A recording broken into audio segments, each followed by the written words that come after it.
नमस्कार मित्रों, जैसा कि आप लोगों को ज्ञात है कि हम यहाँ पर दुनिया लोक को पढ़ रहे हैं और इसी क्रम में हम लोगों ने चतुर्थ कारिका के अंतर्गत जो प्रतीयमान के कुछ भेद दिए गए थे उसको हम लोगों ने पढ़ा, जिसमें पहला वस्तु है, दूसरा अलंकार है और तीसरा रस है। इसके अंतर्गत आपने वस्तु को और अलंकार को पढ़ लिया है। अब हम लोगों को रस को पढ़ना है, ये तीसरा भेद है। तो रस को पढ़ने के पहले रस की उत्पत्ति किस प्रकार से होती है ये आपको समझना पड़ेगा।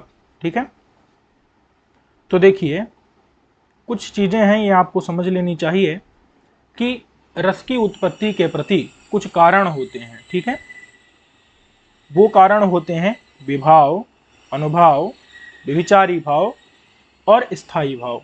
ठीक है, विभाव, अनुभाव, व्यभिचारी भाव और स्थायी भाव। रस की उत्पत्ति का अगर आपको विस्तार पूर्वक पढ़ना है, किस प्रकार से रस की उत्पत्ति होती है और इसके विषय में विभिन्न प्रकार के जो व्याख्याकार हैं, रस सूत्र के व्याख्याकार हैं, उन लोगों का क्या मत है, अगर आपको विस्तार से पढ़ना है तो आप काव्य प्रकाश के चतुर्थ उल्लास में आप पढ़ सकते हैं, और वो मैं आपको पढ़ा रखा हूं। आप वहां पर बहुत विस्तार से इन चीजों को समझ सकते हैं। ठीक है, तो देखिए विभाव दो प्रकार का होता है, आलंबन और उद्दीपन विभाव। जैसे अगर हम श्रृंगार रस की उत्पत्ति की बात करें, श्रृंगार रस की उत्पत्ति की बात करें तो यहाँ पर नायक और नायिका ये दोनों क्या हैं, ये आलंबन है।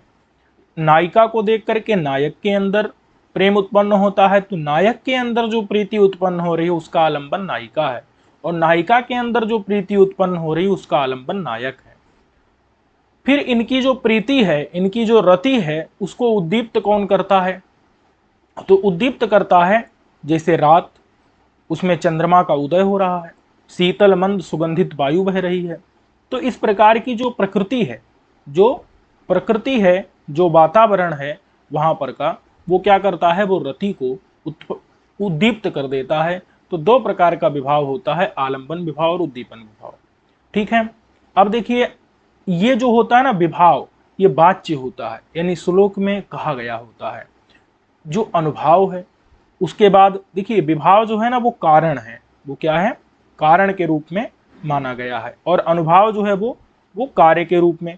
क्योंकि नायक और नायिका और ये उद्दीपन विभाव प्रकृति, चंद्रोदय, शीतल मंद सुगंधित वायु इत्यादि के बिना क्या श्रृंगार रस उत्पन्न हो सकता है, नहीं हो सकता। तो ये क्या है, ये कारण है। तो विभाव मतलब क्या होता है, जो रस की उत्पत्ति का कारण हो। फिर जब प्रीति अंदर उत्पन्न होगी तो क्या होगा, तो नायिका के अंदर कटाक्ष, उसकी जो है आंखों की अवस्था, उसके शरीर में एक विशेष प्रकार की अवस्था, उसके रोमांच मतलब रोए खड़े हो जाएंगे, उसको अत्यंत प्रसन्नता होगी, मतलब एक उसका मुख मतलब चेहरे का रंग बदल जाएगा, उसके हाथ पैर उनकी गति बदल जाएगी, उसकी आंखें जो है विशेष प्रकार से जो है उनका मतलब आंखों में एक अनुराग जो उत्पन्न हो जाएगा नायक के प्रति। तो ये क्या है, ये सब उसके कार्य होते हैं। श्रृंगार आदि रस उत्पत्ति हो गई तो ये क्या है, उसके ये कार्य हैं, और ये भी क्या होते हैं, किसी श्लोक में ये सब वाच्य होते हैं। ठीक है, अच्छा अब आते हैं देखिए व्यभिचारी भाव। व्यभिचारी भाव क्या होते हैं, ये होते हैं सहकारी, सहकारी। ठीक है, सहकारी कारण वो होता है जो थोड़ी देर के लिए आया और उसने कार्य को बढ़ा दिया, उसने मतलब श्रृंगार आदि रस को जो है और भी बढ़ा देता है। जैसे लज्जा है, हास है, तो ये क्या करता है, हम एक उदाहरण लेकर श्रृंगार का चल रहे हैं, इसे सभी रसों में ऐसे ही होता है। तो लज्जा या हास इत्यादि क्या करते हैं, ये और भी ज्यादा बढ़ा देते हैं व्यभिचारी भाव आकर के उसको। तो ये जो होते हैं ये व्यंग्य होते हैं। ये कभी भी याद रखिएगा, कभी भी श्लोक में व्यभिचारी भावों को वाच्य नहीं होना चाहिए, उनको कहा गया नहीं होना चाहिए। इसलिए नहीं तो क्या होता है, नहीं तो ये जो रस दोष माने गए हैं, 13 रस दोष हैं, उन रस दोषों में गणना की गई है। अगर व्यभिचारी भाव को क्या कर दिया जाए, व्यभिचारी भाव को बोल दिया जाए तो वो रसदोष हो जाता है। ठीक है, ऐसे ही स्थायी भाव है, इन सबके द्वारा विभाव, अनुभाव और व्यभिचारी भाव, इनके द्वारा जो स्थाई भाव है, मतलब इनसे मिला हुआ स्थाई भाव, वो क्या करता है, जैसे रति स्थाई भाव है, वो क्या करता है, वो श्रृंगार रस के रूप में बदल जाता है। तो ये जो रति है ये भी व्यंग्य होना चाहिए, ये भी वहां पर ऐसा नहीं होना चाहिए कि रति शब्द को ही उच्चारण कर दिया जाए। अच्छा, इन सब से मिलकर के क्या होता है, ये जो रस है श्रृंगार आदि रस, वो व्यंजित होता है। तो इसका मतलब ये है कि रस शब्द का भी प्रयोग नहीं करना है, श्रृंगार शब्द का भी प्रयोग नहीं करना है, ये सब क्या होते हैं, ये व्यंजनावृत्ति से प्रतिपादित होते हैं। और याद रखिए जो व्यंग्य है वही प्रतीयमान है, प्रतीयमान है, ठीक है। तो इसका मतलब क्या होना चाहिए, ये जो रस है, रस शब्द का उच्चारण नहीं करना है आपको श्लोक में, अगर कर दिया तो रस दोष, श्रृंगार शब्द का उच्चारण कर दिया तो रस दोष, स्थाई भाव का उच्चारण कर दिया अगर श्लोक में तो रस दोष, व्यभिचारी भाव का उच्चारण कर दिया तो रस दोष, ठीक है। तो इसलिए यहां पर आपको याद रखना है ये सब व्यभिचारी भाव, स्थाई भाव, रस और श्रृंगार आदि जो शब्द हैं ये सब क्या होते हैं, ये सब व्यंजित होने चाहिए, व्यंग्य होने चाहिए, व्यंजना से आने चाहिए, यानी ये सब प्रतीयमान होने चाहिए। और जो दो चीजें हैं विभाव और अनुभाव, ये क्या होने चाहिए, ये वाच्य होने चाहिए, ठीक है। तो इस प्रकार से रस की उत्पत्ति होती है। इतना स्पष्ट हो गया। इन सब का आप जो है ना वहां पर पढ़ सकते हैं, काव्य प्रकाश में हमने आपको इन चीजों को बढ़िया से वहां पर विस्तार से बताया है, ठीक है। तो चतुर्थ उल्लास का जो वीडियो है वहां पर आप देख सकते हैं। अब देख लीजिए, तो ये कुछ बातें आपको स्पष्ट हो गई होंगी, ठीक है। एक बार मैं आपको फिर से एक बार थोड़ा सा बता देता हूं।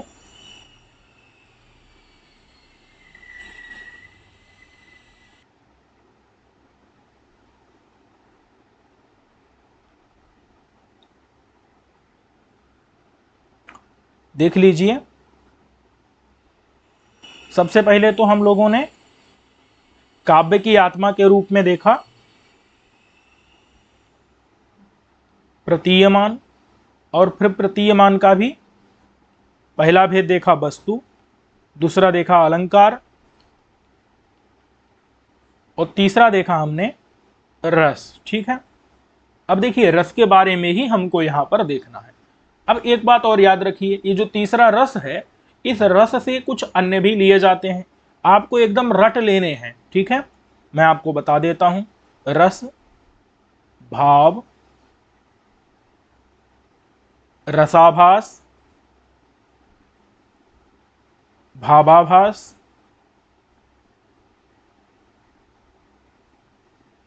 भावोदय,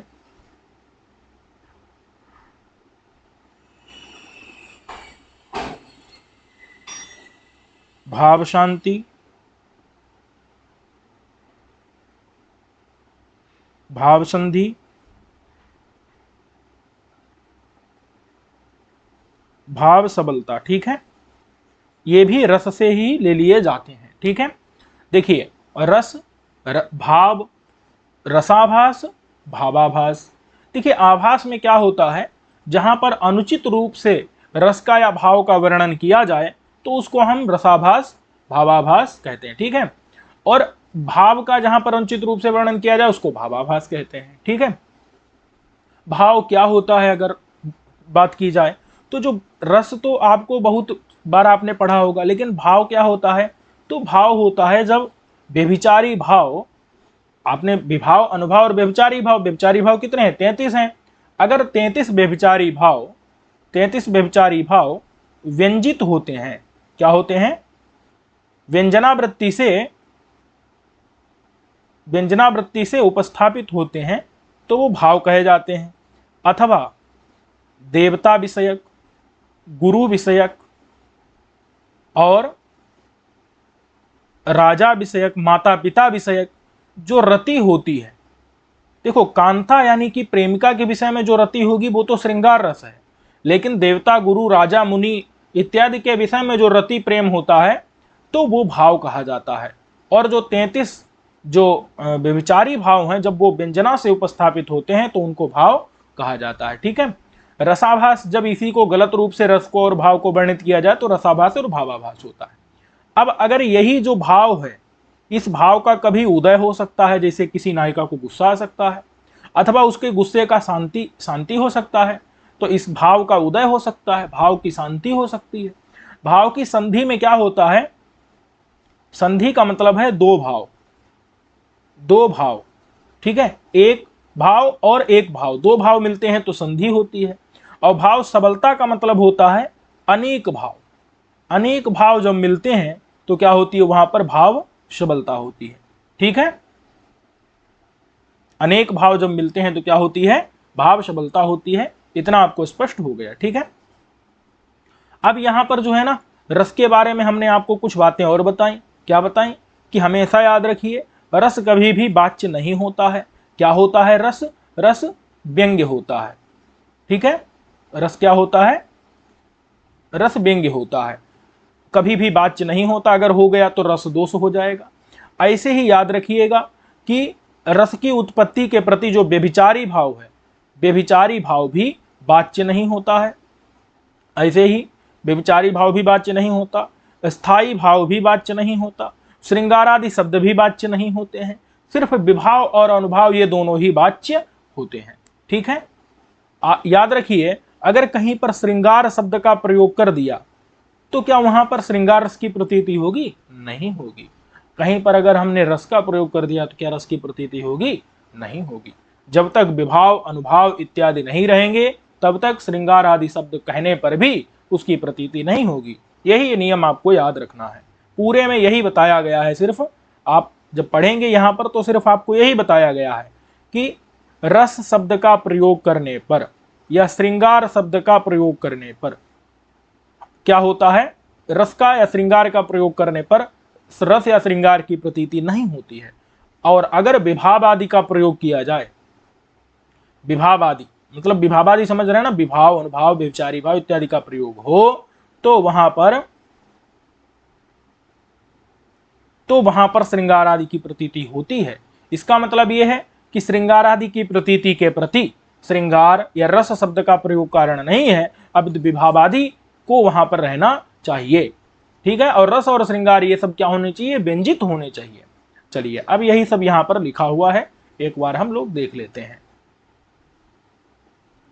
तो तृतीयस्तु रसादि लक्षण, लक्षण का मतलब होता है रूप, अथवा हम बराबर कह सकते हैं कि तृतीय क्या है, रसादि लक्षण, लक्षण मतलब रूप, रसादि रूप प्रभेद। आदि से क्या लेना है मैं आपको बता चुका हूं, रस, भाव रसाभास, भावाभास, भाव शांति, भावोदय, भाव संधि, भाव सबलता, ठीक है। तो रसादि रूप जो प्रभेद है, वह प्रभेद यानी भेद, तृतीय भेद क्या होता है, रसादि रूप होता है। वह वाच्य सामर्थ्य आक्षिप्त, वाच्य की सामर्थ्य से आक्षिप्त होता है, ठीक है। वाच्य के सामर्थ्य से उसका आक्षेप होता है। अब वाच्य का सामर्थ्य क्या है, तो वाच्य का सामर्थ्य है व्यंजना। क्या है, वाच्य का सामर्थ्य है व्यंजना, ठीक है।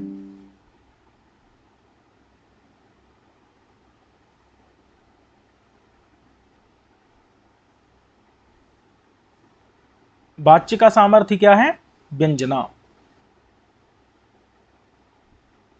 वाच्य का सामर्थ्य क्या है, व्यंजना। इतना स्पष्ट हो गया।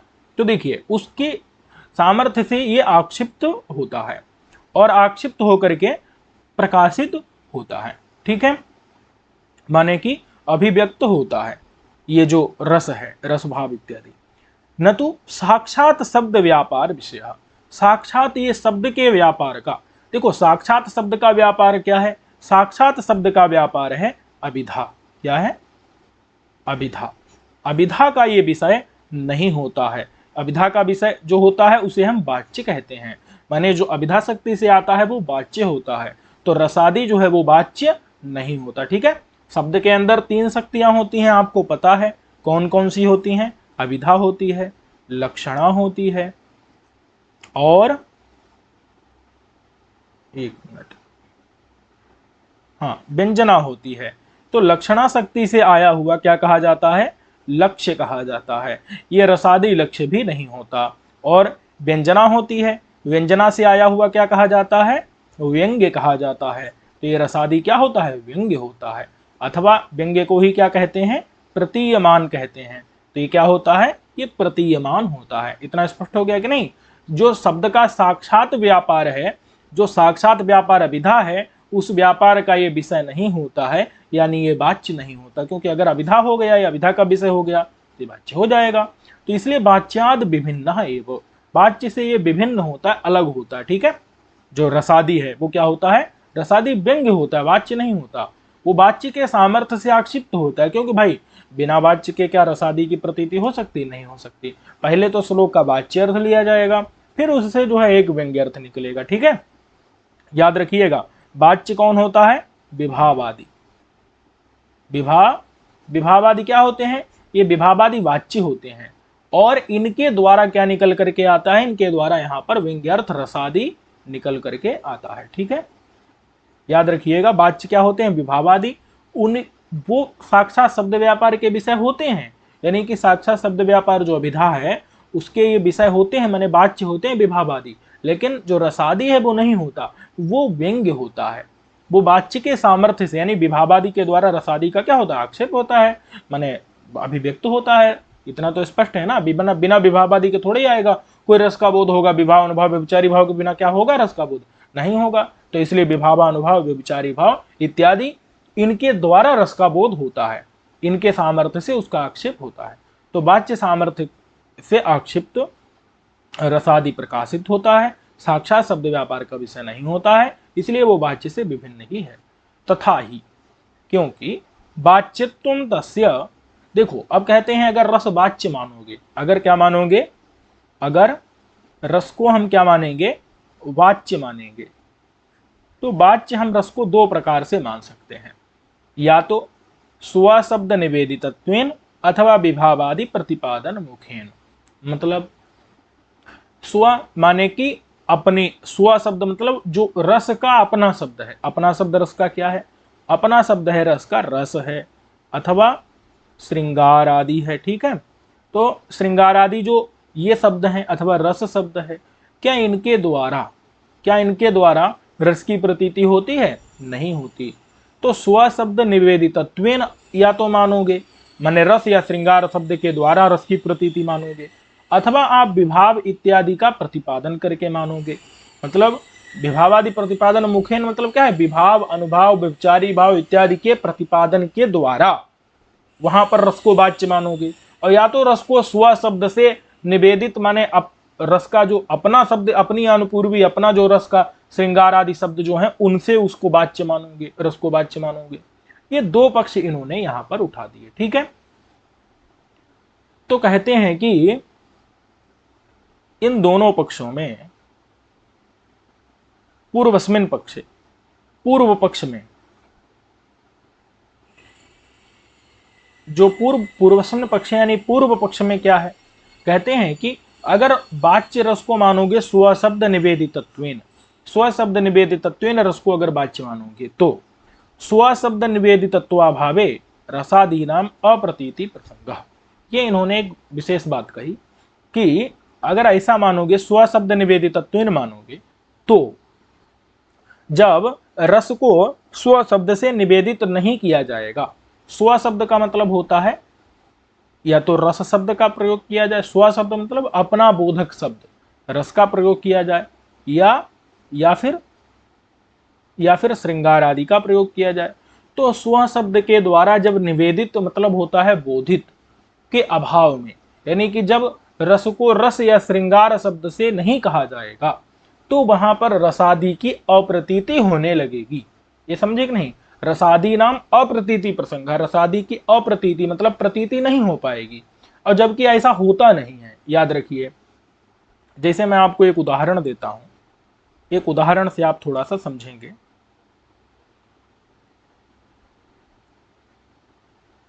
एक उदाहरण से आप थोड़ा सा समझिएगा।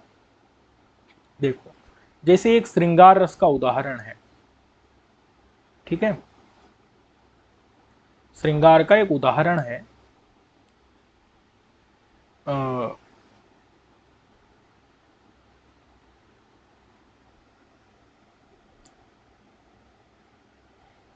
अभी मैं भूल गया हूं, ध्यान से उतर गया। देखिए एक उदाहरण, लज्जा नम्रमुखी प्रियेण हसता बाला चिरम चुंबिता।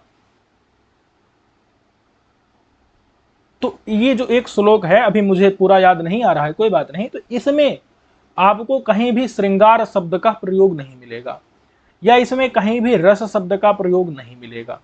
न श्रृंगार का प्रयोग मिलेगा, न रस का प्रयोग मिलेगा। निर्वर्ण पत्युर्मुखम विस्रब्धम परिचुंब्य जात पुलकाम आलोक्य गंडस्थलीम लज्जा नम्रमुखी प्रियेण हसता बाला चिरम चुंबिता। शून्यम वास गृहम विलोक्य शयनाद उत्थाय किंचित शनैः निद्रा व्याज मुपागतस्य सुचिरम निर्वर्ण पत्युर्मुखम विस्रब्धम परिचुंब्य जात पुलकाम आलोक्य गंडस्थलीम लज्जा नम्रमुखी प्रियेण हसता बाला चिरम चुंबिता। श्लोक पूरा है। इस पूरे श्लोक में श्रृंगार रस की प्रतीति होती है। इसका अर्थ जो है वो आपको साहित्य दर्पण की कक्षा में आपको मिलेगा। तो ये जो श्लोक है इसमें न कहीं श्रृंगार शब्द का प्रयोग है, न तो रस का प्रयोग है, और फिर भी इस श्लोक में श्रृंगार रस की प्रतीति होती है। इसका मतलब क्या है? इसका मतलब ये है कि अगर आपने रस को वाच्य माना, तो रस को अगर वाच्य माना और वो भी स्व शब्द निवेदित करके वाच्य माना, यानी जब रस शब्द का प्रयोग किया जाएगा तभी रस की प्रतीति होगी, ऐसा अगर आपने माना तो इस श्लोक में रसादि की अप्रतीति होने लगेगी, क्योंकि इस श्लोक में तो रस श्रृंगार शब्द वहां पर स्व शब्द से निवेदित नहीं किया गया है, यानी रस शब्द से या श्रृंगार शब्द से श्रृंगार को वहां पर बोधित नहीं किया गया है। तो उसके अभाव में रसादि की क्या होने लगेगी, यहाँ पर जो है श्रृंगार की अप्रतीति होने लगेगी, जबकि इस श्लोक में श्रृंगार की प्रतीति होती है। वही बता रहे हैं कि नच सर्वत्र तेसाम स्व शब्द निवेदितत्वम, हर जगह पर जो रस होते हैं, तेसाम माने रसादि नाम या श्रृंगारादि नाम, सर्वत्र स्व शब्द निवेदितत्वम न भवति, स्व शब्द से अपने शब्द से वो हमेशा बोधित होते हों, रसादि ऐसा हर जगह नहीं होता है। जैसे मैं अभी आपको उदाहरण दे दिया था, तो इस उदाहरण में विश्रब्धम परिचुंब्य जात पुलकाम आलोक्य गंडस्थलीम, तो यहाँ पर क्या है, इस श्लोक में ये आप साहित्य दर्पण में रस के उदाहरण में प्रथम परिच्छेद में देख सकते हैं। इसमें कहीं भी स्व शब्द यानी रस शब्द से अथवा श्रृंगार शब्द से निवेदित मतलब होता है बोधित नहीं किया गया है रस को। तो वही बता रहे हैं कि सर्वत्र माने हर जगह, तेसाम माने रसादि नाम, न स्व शब्द निवेदितम, हर जगह रसादि शब्द से निवेदित नहीं होते हैं। कहते हैं यत्रापि अस्ति, अगर कहीं पर है भी, अगर रस शब्द से श्रृंगार शब्द से उसका बोधन किया भी गया है, तत् माने निवेदितत्वम यदि कुत्रचित अस्ति, तो तत्रापि वहां पर भी विशिष्ट विभावादि प्रतिपादन मुखेन ऐसाम प्रतीति है। कहते हैं कि विशिष्ट जो विभाव, अनुभाव, व्यभिचारी भाव इत्यादि का प्रतिपादन करके ही रसादि की प्रतीति होती है, ऐसे नहीं होती, याद रखिएगा। जैसे उक्त उदाहरण में ही, जैसे इसी उदाहरण में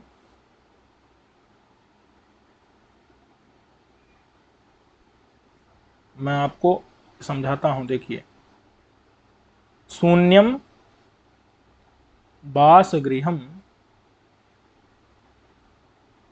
विलोक्य शयनाद उत्थाय किंचित शनैः निद्रा व्याज मुपागतस्य सुचिरम निर्वर्ण पत्युर्मुखम, यहाँ पर विस्रब्धम परिचुंब्य जात पुलकाम आलोक्य गंडस्थलीम लज्जा नम्रमुखी प्रियेण हसता बाला चिरम चुंबिता, बाला चिरम चुंबिता। ठीक है, अब देखिए यहां पर जो है ना, यहां पर क्या है, यहां पर विभाव क्या है, विभाव दो होते हैं, आलंबन और उद्दीपन। मैं आपको बता चुका हूं, आलंबन में नायक नायिका होते हैं, तो जो बाला है, बाला क्या है, आलंबन विभाव है, और जो प्रिय है वो भी आलंबन विभाव। उद्दीपन क्या है, शून्यम वासगृहम, ये जो वासगृह है यानी शयन कक्ष है, शयन कक्ष क्या है, शून्य है, ये क्या कर रहा है, रति को और भी प्रेम को उद्दीप्त कर रहा है। ऐसे ही अनुभाव,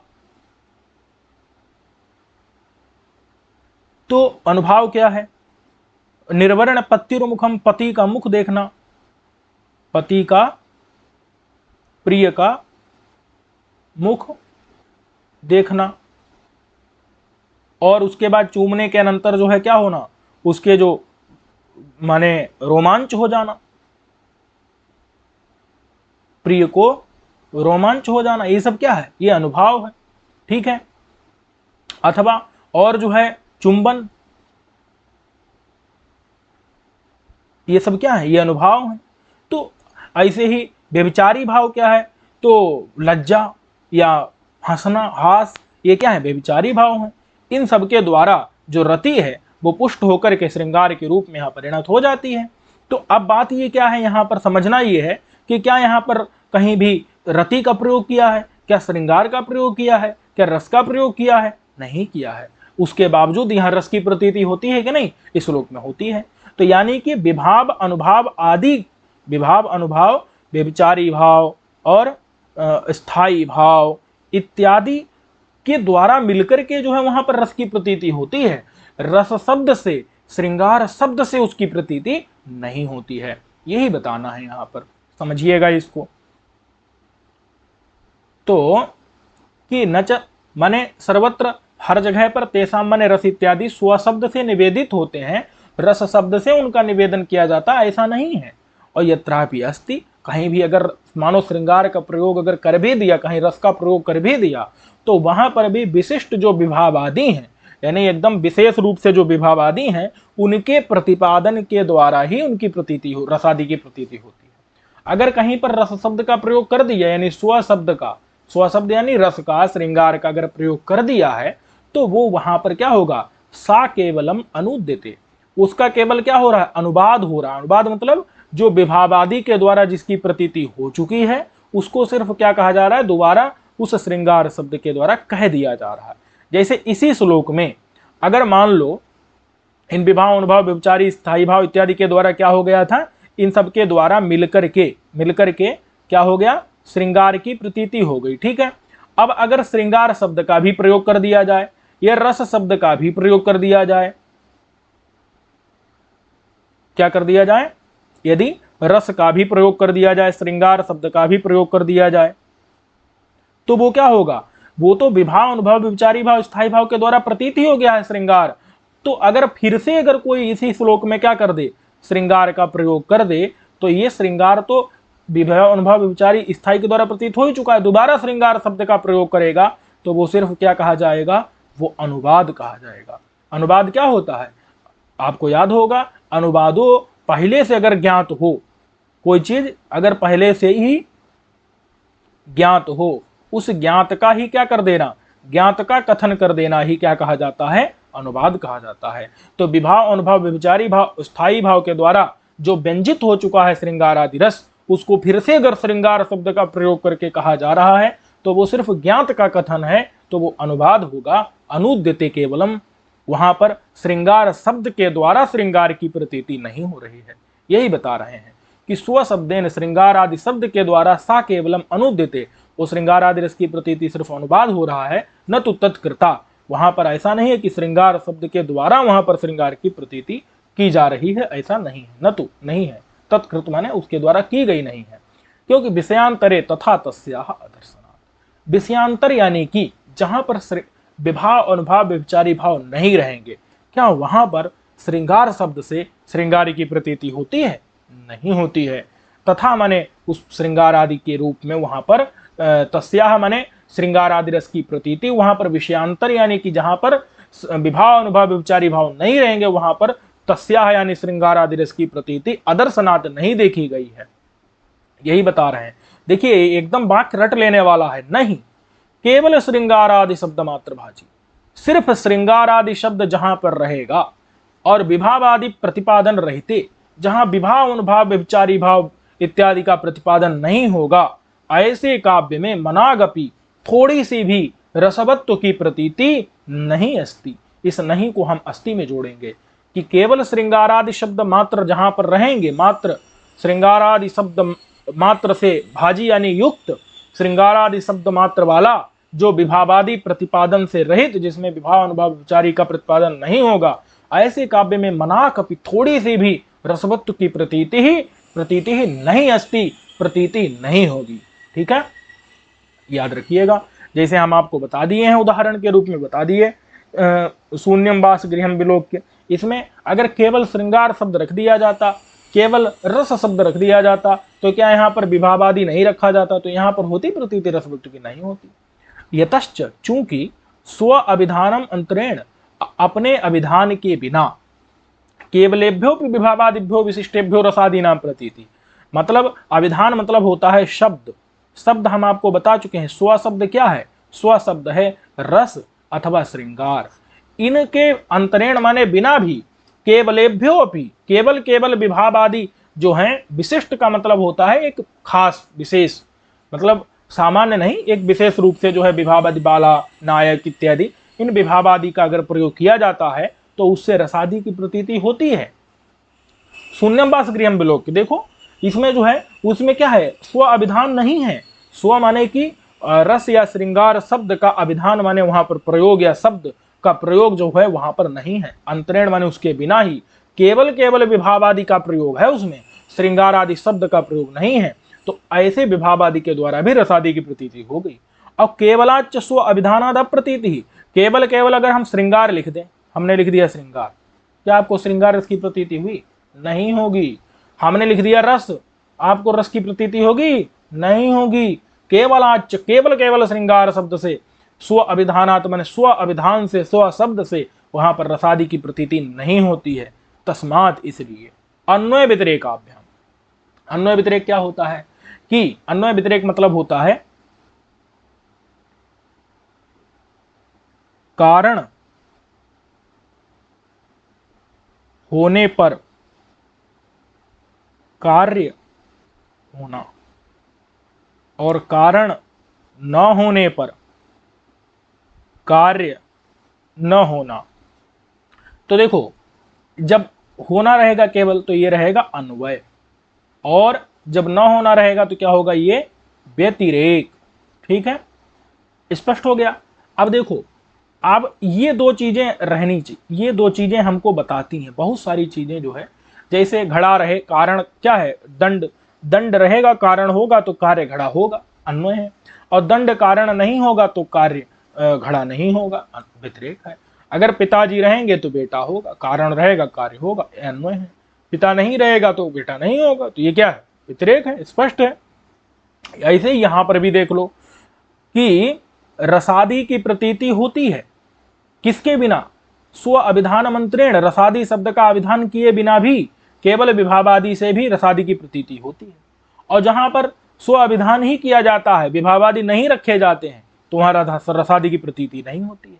इसका मतलब क्या हुआ, जहां विभाव होंगे वहां रसादि होगा, जहां विभाव नहीं होंगे रसादि नहीं होगा।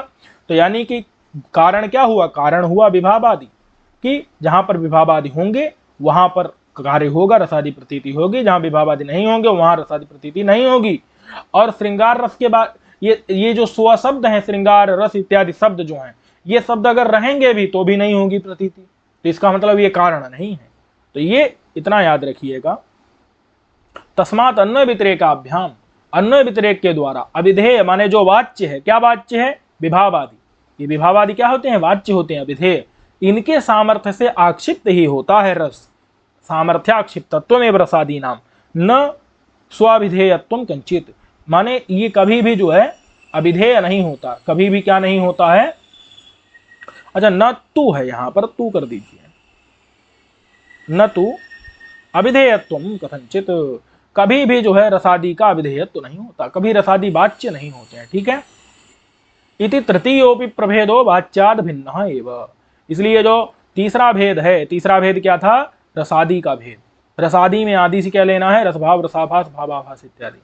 तो ये जो रसादी वाला भेद है, तीसरा वाला, ये भी वाच्य से भिन्न ही होता है। लेकिन ये है कि वाच्येन तु अस्य सह इव प्रतीति, मतलब जहां पर वाच्य, वाच्य कौन है, वाच्य है विभावादि, याद रखिएगा।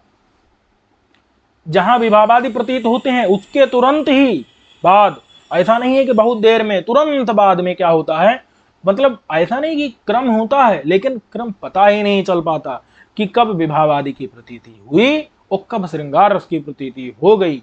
तो वाच्येन तु अस्य सह इव, सह इव, इव का मतलब है मानो, मानो जो है क्या होती है, साथ में ही, वाच्य जो विभावादि के साथ में ही रसादि की प्रतीति हो जाती है। ये चीज हम आगे दिखाएंगे। ठीक है, लेकिन ये वाच्य नहीं होता, मानो एकदम साथ साथ में, वाच्य के साथ साथ में इसकी प्रतीति होती है। ठीक है, लेकिन क्रम होता है, क्योंकि अभी जब आप आगे पढ़ेंगे ना काव्य के भेद, क्या पढ़ेंगे, काव्य के भेद, तो उसमें आप एक भेद पढ़ेंगे, एक भेद उसमें आप पढ़ेंगे असंलक्ष्य क्रम व्यंग्य। क्या पढ़ेंगे, असंलक्ष्य क्रम व्यंग्य। ये यही जो है ना, यही रसादी है। तो रसादी में जो होता है ना, क्रम होता है, क्रम होता है, लेकिन वो लक्षित नहीं हो पाता। असंलक्ष्य मतलब, अ मतलब होता है नहीं, माने संलक्षित जो है वो क्रम नहीं होता है। जो व्यंग्य रसादी है, उस रसादी वो जो है, उसके पहले विभाव अनुभाव आदि की प्रतीति होती है और फिर रसादी की प्रतीति होती है। लेकिन जो वाच्य विभाव अनुभाव इत्यादि हैं, वो वाच्य हैं, उनके तुरंत बाद में रसादी की प्रतीति हो जाती है, तो उसका जो क्रम है वो संलक्षित नहीं हो पाता है। इसीलिए इसको हम असंलक्ष्य क्रम व्यंग्य कहते हैं। इसीलिए लगता है कि वाच्य के एकदम साथ साथ में इसकी प्रतीति हो गई, जबकि वास्तव में ऐसा नहीं है। क्रम होता है, लेकिन वही जैसे कमल के जैसे माने 100 पत्ते हैं, हजारों पत्ते हैं, उनको सुई से चुभोया जाए तो एक पत्ते के बाद दूसरे पत्ते को मतलब छेदने में कितना टाइम लगेगा, बहुत मामूली सा अंतर होगा, पता ही नहीं चलेगा, लगेगा एक ही साथ में सारे पत्ते छेद गए हैं। तो वैसे ही यहां पर भी क्रम तो है, वहां भी क्रम होता है, लेकिन पता नहीं चल पाता है, बस यही बात है। ठीक है, देख लीजिए एक बार, मैं आपको ये चीज बता चुका हूं। रसादी स्वरूप, भाव, रसाभास, भावाभास, भावोदय, भाव संधि, भाव सबलता, ये भी आपको लेने कितने हैं, 8 हैं, याद रखिएगा। एक रस हो गया, 2 3 4 5 6 7, एक इन्होंने यहां पर जो है भाव शांति छोड़ दिया है, भाव शांति, ये टोटल 8 है। ठीक है, ये व्यंग्य अर्थ के प्रकार भी गृहीत होते हैं।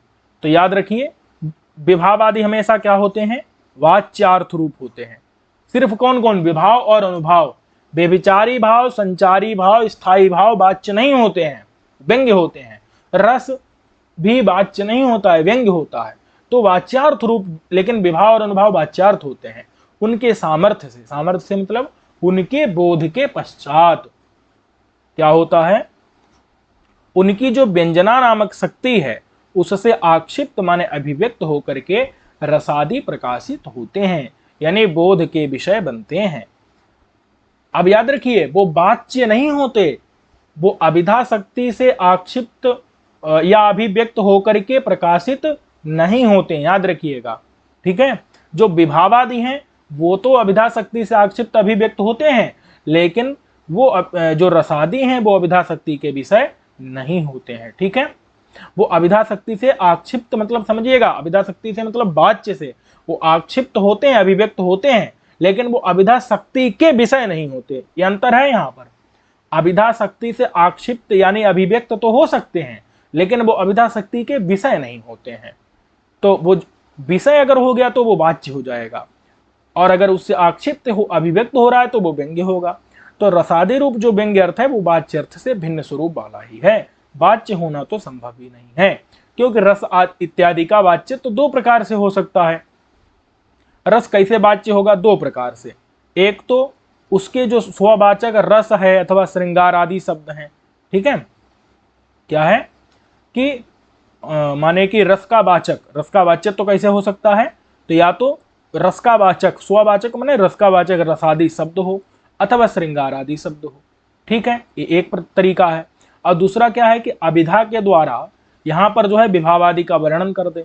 तो बात यह है कि अब विभावादि का वर्णन करके तो रस की प्रतीति होती है, लेकिन श्रृंगारादि शब्दों को कह करके या रसादि शब्द को कह करके रस की प्रतीति नहीं होती। वही बता रहे हैं कि पहला पक्ष स्वीकार कर लेने पर जहां रस इत्यादि का स्ववाचक शब्द के द्वारा प्रतिपादन नहीं हुआ है। ठीक है, अगर हमने क्या मान लिया कि जहां रसादि और श्रृंगारादि शब्द रहेंगे वहीं पर रस की प्रतीति होगी, तब तो जो शून्यम वास गृहम में तो श्रृंगार रस इत्यादि शब्द का प्रयोग नहीं था, तो वहां नहीं हो पाएगी। ठीक है, तो प्रथम पक्ष स्वीकार कर लेने पर जहां रसादि का स्ववाचक शब्द के द्वारा प्रतिपादन नहीं होगा, जैसे शून्यम वास गृहम में वहां रस का स्ववाचक शब्द माने रस, श्रृंगार या रस इत्यादि के द्वारा प्रतिपादन हुआ है, नहीं हुआ, तो वहां रसादि की प्रतीति का अभाव हो जाएगा, जबकि वहां होती है रसादि की प्रतीति शून्यम वास गृहम में। किंतु प्रायः सर्वत्र ही रसादियों के स्ववाचक शब्दों द्वारा प्रतिपादन नहीं दिखलाई पड़ता। आप कोई भी उदाहरण ले लो, रसादी के स्ववाचक शब्दों के द्वारा वहां पर रसादी का प्रतिपादन नहीं होता है, अपितु विभाव अनुभाव व्यभिचारी भाव के द्वारा ही होता है। भाई बता रहे हैं कि बिना भी स्ववाचक शब्दों के रसास्वाद होता है, और जहां कहीं भी रसभावादि का स्व शब्द प्रतिपादित तो है भी, अगर कहीं भी रसभाव इत्यादि को स्व शब्द से कहा भी गया है तो वहां वाचक शब्दों की महिमा से नहीं आता है, अपितु वहां विशिष्ट विभाव अनुभाव के प्रतिपादन के द्वारा ही रसभावादि की प्रतीति होती है, आस्वाद होता है। रसभावादि के वाचक शब्द का प्रयोग कर दिया अगर, तो वो सिर्फ रसभावादि की प्रतीति तो विभावादि से हो चुकी है, तो उसका सिर्फ क्या कर दे रहा है, वो पृष्ठपेषण करवा दे रहा है, यानी कि अनुवाद हो रहा है वहां। ठीक है, वाचक शब्द के द्वारा वहां पर उसकी प्रतीति नहीं हो रही है, याद रखिएगा। वाचक शब्द मतलब रस भावादि रस और श्रृंगार आदि शब्द जो है उसके द्वारा वहां पर स्वयं वो आस्वाद नहीं हो रहा है। ठीक है, तो याद रखिए जहां विभावादि का वर्णन नहीं है और रस भाव इत्यादि के वाचक शब्द का प्रयोग हुआ है, तो बताओ, आप ही बताओ, विभावादि का वर्णन नहीं है तो वहां रस की प्रतीति होगी? नहीं होगी। रस भावादि के वाचक शब्द का प्रयोग होने दो, रस की प्रतीति नहीं होगी। वही बता रहे कि रसास्वाद का वो अलौकिक चमत्कार प्रकार से दर्शन नहीं होता। ऐसे ही केवल श्रृंगारादि रसभावादि के वाचक शब्द से युक्त, याद रखिएगा, केवल श्रृंगारादि रसभावादि के वाचक शब्द का प्रयोग किया और विभावादि के वर्णन से रहित है, तो यानी काव्य में रसवत्ता की प्रतीति नहीं होती है।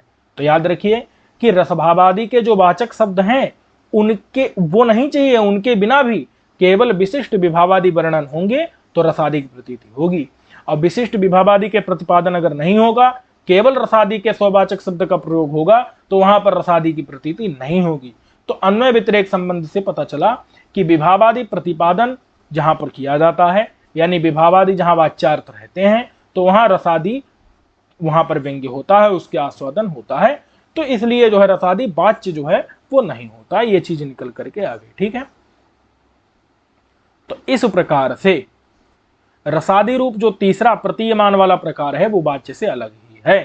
तो रसादि रूप जो व्यंग्य की प्रतीति वो वाच्य के साथ साथ में होती है, साथ ही नहीं होती, साथ साथ में मानो होती है। ये चीज आगे जब असंलक्षित क्रम व्यंग्य बताएंगे तो वहां बताएंगे। स्पष्ट है, क्रम जहां पर संलक्षित ना हो पाए तो ऐसे असंलक्षित क्रम व्यंग्य ध्वनि, उसी में आपको रसादि को बताया जाएगा। ठीक है, तो काव्य की आत्मा क्या है? दो है, वाच्य और प्रतीयमान, और जिसमें जो है प्रतीयमान के तीन भेद हो चुके हैं, वस्तु, अलंकार और रसादि। ठीक है, ये तीन भेद हैं प्रतीयमान के, और इसमें भी हम आपको बता चुके हैं कि वस्तु के यहाँ पर 5 भेद हम आपको दिखा चुके हैं कि जब क्या रहे, वाच्य वस्तु जो है वो विधि रूप रहे और जो व्यंग्य वस्तु है वो प्रतिषेध रूप रहे। ऐसे ही इसका उल्टा कर लीजिए, यहां पर अगले वाले में उल्टा कर लीजिए, विपरीत कर लीजिए, को वहां पर क्या रहेगा, वाच्य वस्तु जो है प्रतिषेध रूप रहेगी और व्यंग्य वस्तु क्या रहेगी, वहां पर विधि रूप रहेगी। ऐसे ही यहां पर जो है 3 भेद और भी होते हैं जो हम आपको पढ़ा चुके हैं, पिछली कक्षाओं में आप देख सकते हैं। अलंकार वाला जो भेद है वो आपको आगे दिखाया जाएगा।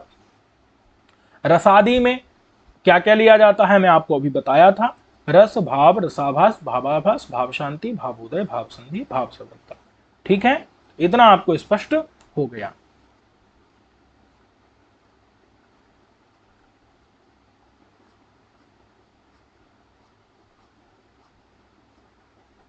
चलिए अब देखिए, काव्यस्य आत्मा सएवार्थस तथा चादि कवेः पुरा क्रौंच द्वंद्व वियोगोत्थः शोकः श्लोकत्वमागतः।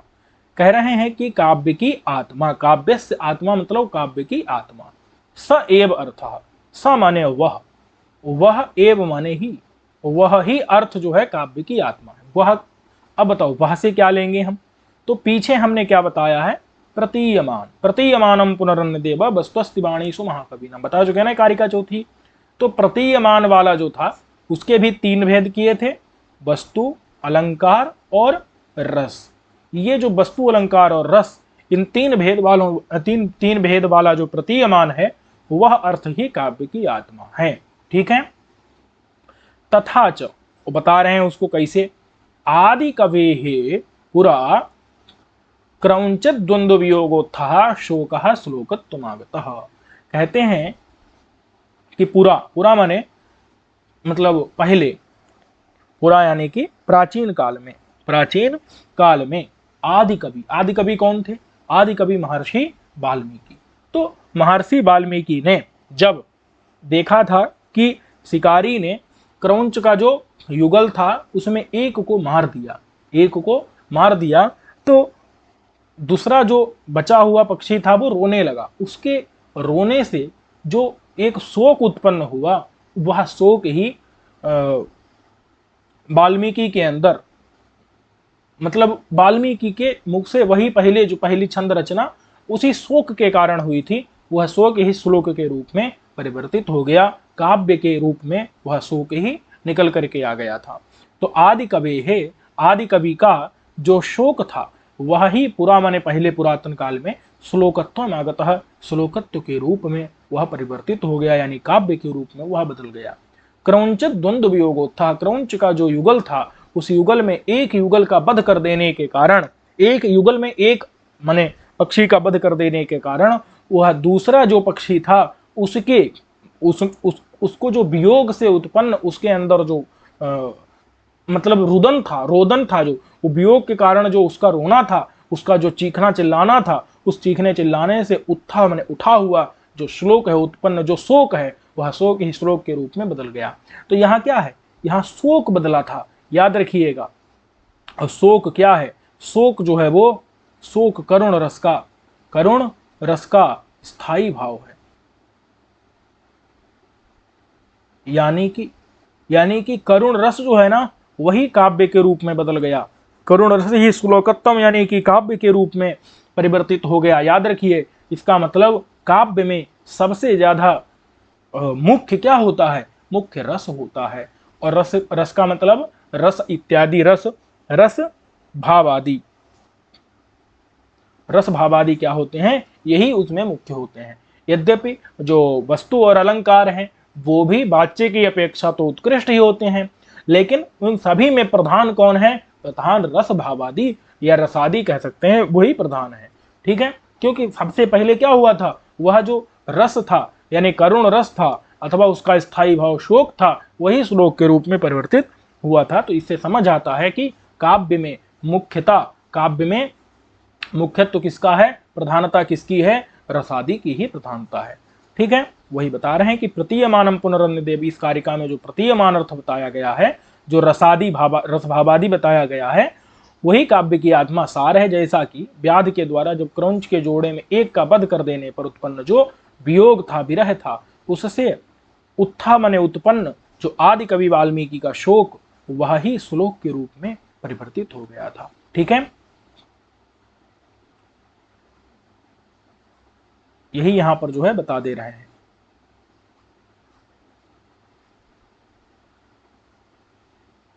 देखिए,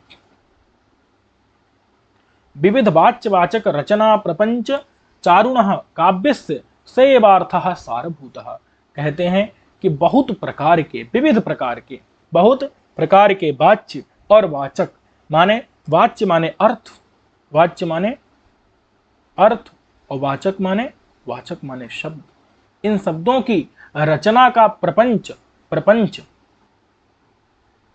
इन सब माने बहुत विविध प्रकार के अर्थ और शब्दों की रचना का जो प्रपंच है, विस्तार है, उस विस्तार के द्वारा यानी कि विविध प्रकार के शब्दालंकार, अर्थालंकार, रीति, गुण इत्यादि का माने इत्यादि का विस्तार करके जो चारु यानी सुंदर काव्य है, जो मनोरम काव्य है, उस काव्य का स एव अर्थः माने वह जो प्रतीयमान अर्थ है वही उसका क्या होता है? सारभूत होता है।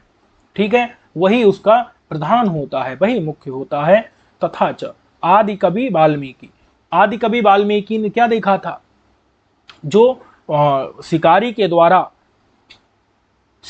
द्वारा निहत, निहत यानी मार दिया गया, निहत, निहत यानी मार दी गई जो सहचरी थी, उस सहचरी के विरह से मार दी गई जो सहचरी थी, जो जोड़े में जो उसकी पत्नी थी, वो निहत मार दी गई जो सहचरी, उसके विरह से कातर यानी अत्यंत जो दुखी जो क्रौंच था, उस क्रौंच के आक्रंद से यानी कि चीखने से जनित उत्पन्न जो शोक है वह शोक ही श्लोक के रूप में परिणत हो गया। और शोक क्या है? करुण का स्थायी भाव है। तो इसका मतलब क्या है? इसका मतलब जो जो रस है वह रस ही क्या है? काव्य में मुख्य है। और प्रतीयमानस्य च अन्य भेद दर्शनेपि, यद्यपि प्रतीयमान तो 3 प्रकार का होता है, वस्तु, अलंकार और रसादी। वस्तु, अलंकार और रसादी, लेकिन यहां पर जो है मुख्य कौन है? तो मुख्य रसादी ही है। ठीक है, मुख्य कौन है यहां पर? मुख्य रसादी ही है। रसभाव मुख्य नहीं उपलक्षणम प्राधान्यात, क्योंकि यहाँ पर रसभाव यानी कि जो रस भाव आदि हैं वही क्या है? प्रधान है। इसीलिए यहाँ पर उसी के रूप में यहाँ पर बताया गया है। ठीक है, उसको उपलक्षित किया गया है,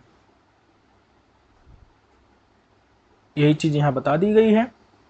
अनेक प्रकार की शब्दार्थ रचना प्रपंच से, मैंने शब्दालंकार, गुणालंकार इत्यादि के योग से जो मनोरम काव्य होता है उसका प्रतीयमान अर्थ ही सार होता है। जैसा कि आदिकवि वाल्मीकि का व्याध के द्वारा व्यापादित सहचरी के विरह से कातर, व्यापादित माने मारी गई जो सहचरी, उसके वियोग से जो दुखी जो क्रौंच था उसका जो उच्च आक्रंद माने बहुत तेजी से चीखना चिल्लाना रोना, उसे सुनकर के जो उद्भूत शोक है, उत्पन्न शोक है, वही श्लोक बन गया, काव्य रूप में बदल गया। जो मान निषाद प्रतिष्ठान तुम अगम शाश्वती ही समाह यद क्रौंच मिथुनादि कम अवधि ही काम मोहित। शोक क्या है? करुण रस का स्थायी भाव। इस प्रकार शोक ही काव्य में आस्वाद्यमान होकर के करुण रस कहलाता है। तो शोक ही उद्रिक्त होने से करुण रस हो गया। ठीक है, अब कहते हैं यहां पर जो है इस इतिहास से जो रसादी रूपी व्यंग्य है वही काव्य की आत्मा होता है, ये निकल करके आता है। वस्तु अलंकार रूपी तो व्यंग्य नहीं आता। तो कहते हैं कि तीनों प्रकार के व्यंग्यों में रसभाव की ही प्रधानता होती है। वस्तु और अलंकार रूप जो व्यंग्य हैं उनका रसभाव में ही पर्यवसान हो जाता है। ये रसभाव में ही मतलब आखिरकार पर उसी में समाहित हो जाते हैं। तो इसीलिए प्रधान होने के कारण रसभाव रूप व्यंग्य की ही काव्यात्मकता यहाँ पर बताई गई है। ठीक है, और वस्तु अलंकार रूप व्यंग्य जो है वो भी काव्य की आत्मा होते हैं, क्योंकि वो भी वाच्य से उत्कृष्ट होते हैं। ठीक है,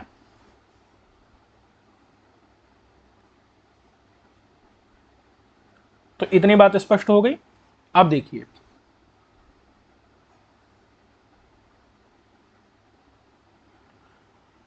अगली कारिका देख लेते हैं। सरस्वती स्वादु तदर्थ वस्तु निस्यंदमाना महताम कवीनाम अलोक सामान्यम अभिविनक्ति परिस्फुरंतम प्रतिभा विशेषम। कहते हैं कि जो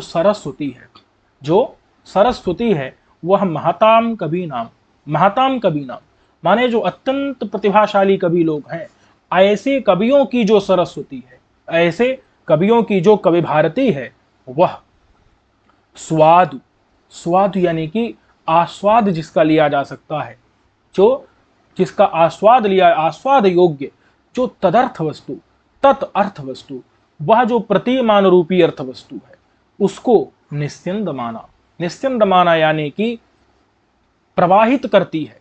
जो महान कवियों की सरस्वती यानी कि कवि भारती जो है, कवियों की जो प्रतिभा है, कवियों की काव्य रूपी भारती है, वह क्या करती है? उस स्वादु यानी कि सुंदर आस्वाद योग्य उस तदर्थ वस्तु को, प्रतीयमान अर्थ वस्तु को निस्यंदित करती है यानी प्रवाहित करती है। और प्रवाहित करती हुई सहृदयों के प्रति वो प्रवाहित करती है, और प्रवाहित करती हुई अलोक सामान्यम प्रतिभा विशेषम परिस्फुरंतम प्रतिभा विशेषम अभिविनक्ति। कवियों के अंदर की जो विशेष प्रतिभा है, विशिष्ट प्रतिभा है, जो उनकी नवनवोन्मेष शालिनी प्रज्ञा है, उस प्रज्ञा के आधिक्य को अलोक सामान्य प्रज्ञा है। ये ध्यान रखिए, कवियों की प्रतिभा कैसी है?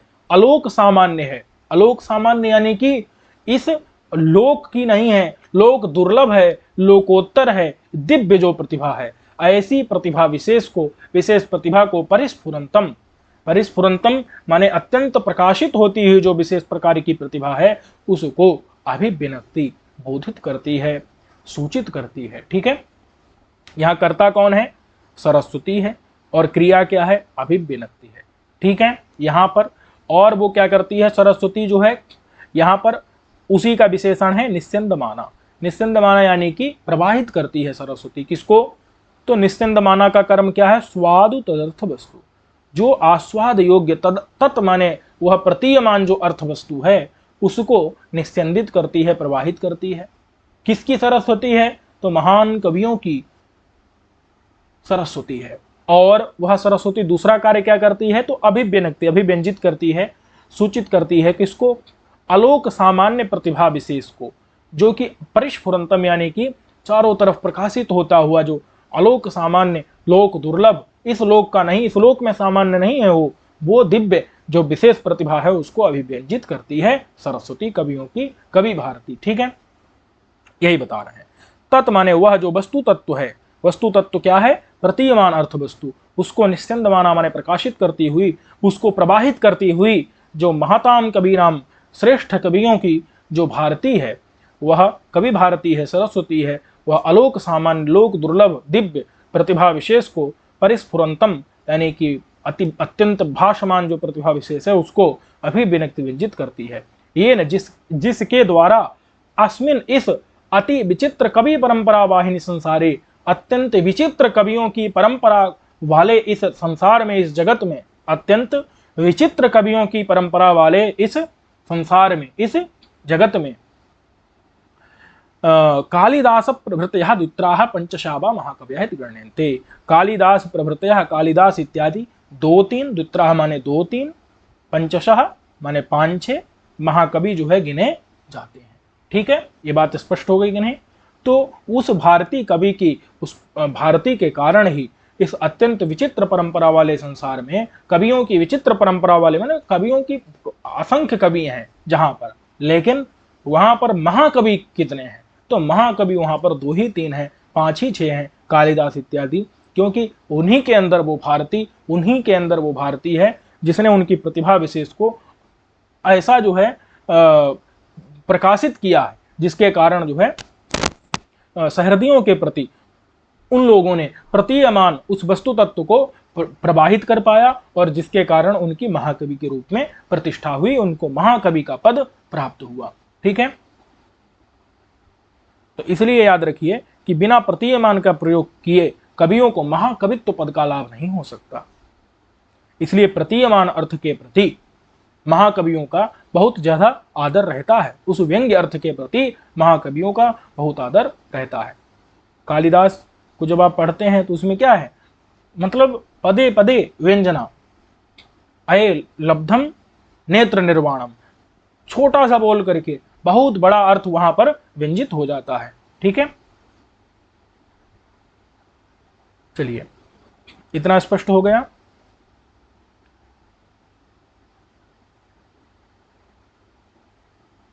अब देखिए अगली कारिका देख लेते हैं।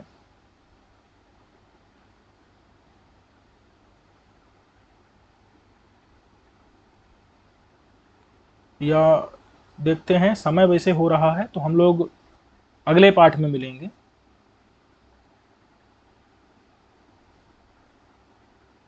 अभी कुछ अंश आपका बचा हुआ है इसमें, वैसे विशेष अब समस्याएं नहीं है। इसमें एक जो कारिका है ना, इसमें आपको थोड़ा सा कठिनाई मिलेगी। यत्रार्था शब्दों वा तमर्थम उपसर्जनी कर्त स्वार्थो, थोड़ी सी इसमें कठिनाई है, बहुत ज़्यादा नहीं है।